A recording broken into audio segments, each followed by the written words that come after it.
ak ginnaaw bi président Macky Sall wootee dialogue lundi wala mardi tey ngeen weekend bi ngeen ñëw fii nii ana lan nga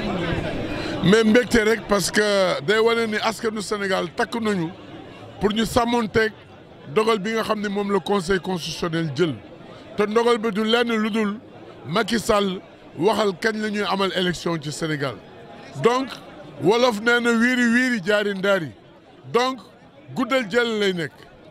ñi muy woo naa gisee ñii naa waxtaan ak ñii yëpp li ci ëpp solo na wax ak ña mu war waxal te ña mu war waxal conseil constitutionnel wax nañu ko moom mooy les candidats retenus par le conseil constitutionnel ñu waxtaan ak ñi nga xam ni ñoo ŋànk mbirum élection moo xam ministère de l'intérieur la moo xam Sénat la moo xam DG ñoom ñëpp ñoo war a daje nu jàpp app dafa mel ni écurie yu bëre rek bu ñu nee ba jàpp làmb ji mais nañu bëre bëgg bëre bañ bëre li am solo mooy Macky Sall na dem bàyyi ñor suñu réew. non ragaluñ ci dara pour ñun dialogue bi prétexte la rek pour guddal jël bi parce que li mu fi bëgg mooy toogaat ci réew mi te ñun dañu jàpp ni le 2 avril mandat wu Macky Sall jeex na waratul nekk ci bopp réew mi naan damay organiser ay dialogue pour leneen li ñu ko sant mooy jàppal bisu élection yi ñu tëggi élection yi ku gagné ñëw na nga jële woon nguur gi nga joxe ko noonu kooku nekk aussi ci bopp réew mi. mais du tout à fait lan moo fi xew di yaa ngi nii maa ngi nii nit ñaa ngi dem di ñëw assemblée nationale mi ngi daje conseil constitutionnel ñi ngi def seen liggéeykat yi ñi ngi dem di liggéey di wàcc lan moo fi xew dara xewu fi li fi xew mooy coow li nga xam ne parrainage bi indi na ko ak ay soupçons de corruption mais loolu mu am élection mu ñàkk am élection daañu ko leeral ki ñuy fal président de la république ëllëg moom dana jàngat loolu yëpp bu ñëwee ëllëg ña mu war a toogal ñu toog ñoom ñu xool loolu yëpp nan lañ koy saafara mais du moom moo koy saafara jeex na. mais moom moo ñu lett nu mbaa mu firiñu moom moo ñu wax lan namm ci boppam Macky Sall li nekk ci boppam ñëpp xam nañ ko yow xam nga ko man xam naa ko li nekk ci boppam mooy guddal jël bi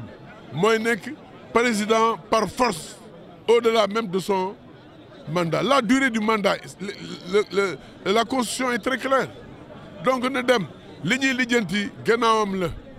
mais du ma dem bàyyi réew mi ak coow bi lan mooy yow bi nga ñëw ci réew bopp réew mi coow nga fi fekk ndax coowul Macky coowul Abdoulaye Wade la 3e mandat. wax na ni am na force occulte yi yottu loolu est-ce que loolu taxaw. man xaw ma force occulte li ma xam mooy le peuple sénégalais te peuple sénégalais bi li ñu bëgg mooy nañu tëgg élection yi candidats yi ñu retenir li ñu bëgg mooy nañu tëgg élection yi mais lu fi jar naan maa ngi gisee ak ma sàmm maa ngi gisee ak ma dem lu ko fi jar bu jeexee jeex na ay boo gis folle koo ci gi fal goo gis pollee koo ci jot donc na gëm yàlla.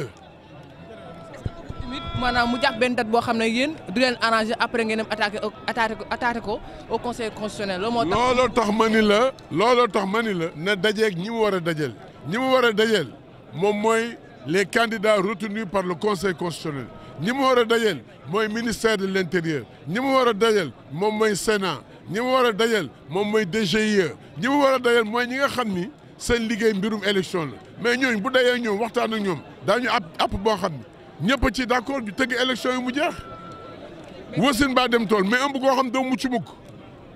bu ñu xoolee période campagne yi surtout mu war a am deuxième tour kenn xamul est-ce que loo fi yëg loolu yëpp dina si mat. mais moom moo ñuy firi lan moo nekk ci boppam wax naa ne la à partir du 2 avril son mandat est terminé Macky Sall bu muy wax mission lay wax waxul mandat pour ñun le mandat est terminé à partir du 2 avril loolu yëpp aussi constitution bi prévoir na ko bu jeexalee mandat ki ko war wuutu ko na tëgg élection yi lii yëpp moom moo ko indi est-ce que bi muy jël décision am naan damay taxal processus bi woote woon na waxtaan moom ci coobare boppam moo jël décision bi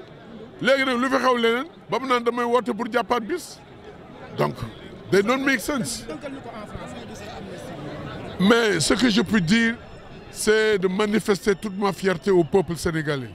qui est debout comme un seul homme pour exiger la tenue dans les meilleurs délais de l'élection présidentielle. Le moment est venu de dire la vérité au peuple sénégalais. Tous ces superfuges-là n'ont pas de sens. Macky Sall est dans le dilatoire et nous ne pouvons pas accepter le dilatoire. Ce qui est sûr et indéniable pour nous,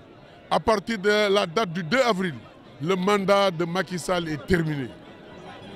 Qu'il se le tienne pour dire. Maintenant, s'il y a dialogue, je pense qu'il doit dialoguer avec les candidats retenus par le Conseil constitutionnel et les structures habilitées en matière électorale pour décider d'une date de l'élection. C'est de ça qu'il s'agit. Et quand il venait au pouvoir, mais il avait trouvé un contexte pas du tout facile. Mais c'est dans ces conditions qu'il a hérité le pouvoir. Qu'il donne le pouvoir aussi à son successeur dans les meilleurs délais. Et c'est à son successeur